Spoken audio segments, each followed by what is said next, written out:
Les crypto-monnaies font beaucoup parler d'elles, plus particulièrement quand le Bitcoin est passé de 1000 à 19 000 $ en seulement un an. Mais avant d'investir, avez-vous le bon niveau de connaissance? Ce quiz est dédié aux débutants. Alors si vous êtes expérimenté, je vous invite à regarder l'autre quiz dédié aux experts. Nous allons commencer ce quiz crypto débutant dans un instant, mais avant ça, si vous souhaitez gagner 50 $ en Bitcoin, il vous suffit de faire 3 choses simples pour participer au concours mensuel. 1. Cliquez sur le bouton s'abonner en bas à droite de cette vidéo. 2. Activez la cloche des notifications. 3. Notez les réponses de ce quiz en commentaire. Et puis, si vous souhaitez une formation vidéo gratuite pour apprendre à dupliquer votre argent grâce aux crypto-monnaies, cliquez sur le i comme info en haut à droite de cette vidéo où vous avez les liens. Je vais vous poser 5 questions et vous allez avoir 4 possibilités de réponse. A, B, C ou D. Notez une de ces réponses en commentaire et je vous donnerai les bonnes réponses en fin de vidéo. Allez, c'est parti. Question 1. Quelle est l'abréviation utilisée pour le Bitcoin? Réponse A, BTC. Réponse B, BITC. Réponse C, BTN. Réponse D, BIT. Vous avez 10 secondes pour répondre en commentaire.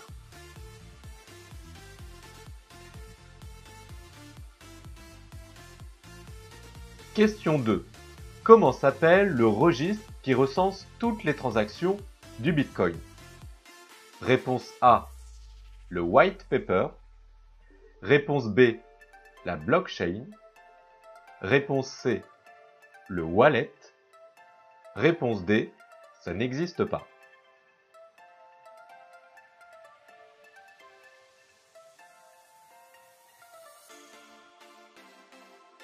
Question 3. Combien de bitcoins existera-t-il au maximum? Réponse A, 1 million. Réponse B, 11 millions. Réponse C, 21 millions. Ou réponse D, 31 millions.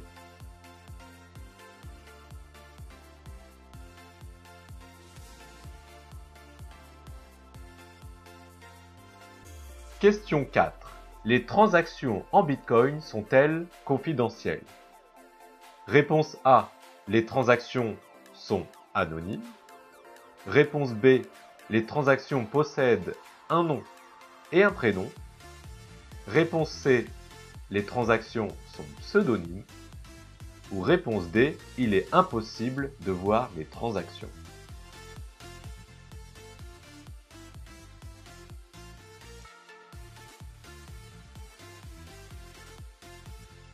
Question 5. À l'origine, pourquoi le Bitcoin a-t-il été créé? Réponse A. Pour créer une monnaie décentralisée. Réponse B. Pour s'enrichir. Réponse C. Pour échanger de l'information très rapidement. Ou réponse D. Pour avoir un placement 100% sécurisé.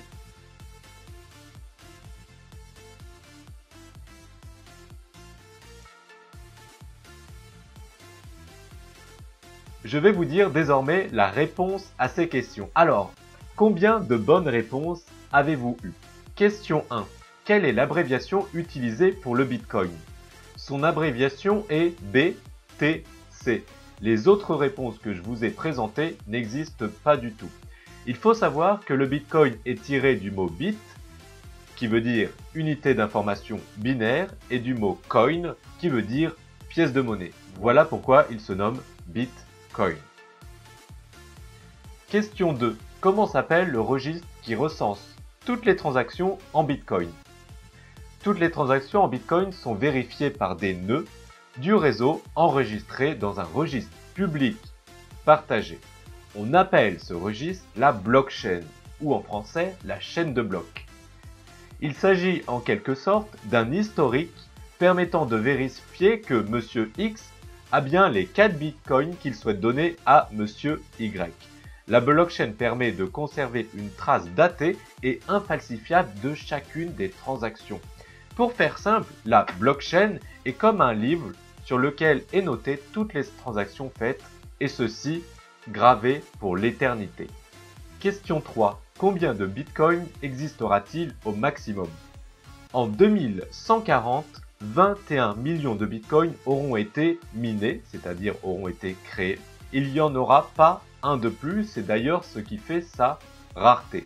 Mais il faut savoir qu'en réalité, les coins disponibles devraient être significativement moins nombreux, car aujourd'hui, il y a déjà plus de 4 millions de bitcoins qui sont perdus à jamais dû à des mauvaises manipulations. Question 4. Les transactions en bitcoin sont-elles confidentielles?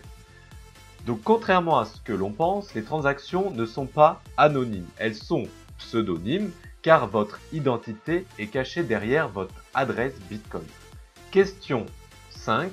À l'origine, pourquoi le Bitcoin a-t-il été créé?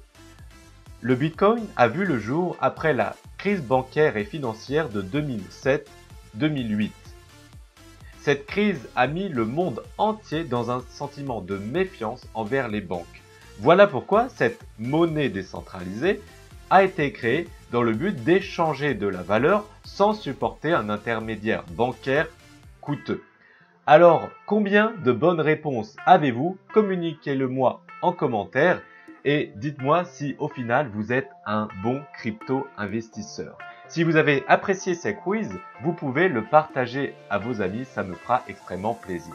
Et puis, si vous êtes débutant, eh bien, vous pouvez avoir accès à une formation gratuite qui est sous cette vidéo qui vous aidera à mieux appréhender le monde des crypto-monnaies, qui vous expliquera ce que c'est concrètement les crypto-monnaies et le Bitcoin, quelle crypto-monnaie investir et comment éviter les erreurs de débutants. Voilà, je vous dis à très bientôt. Ciao!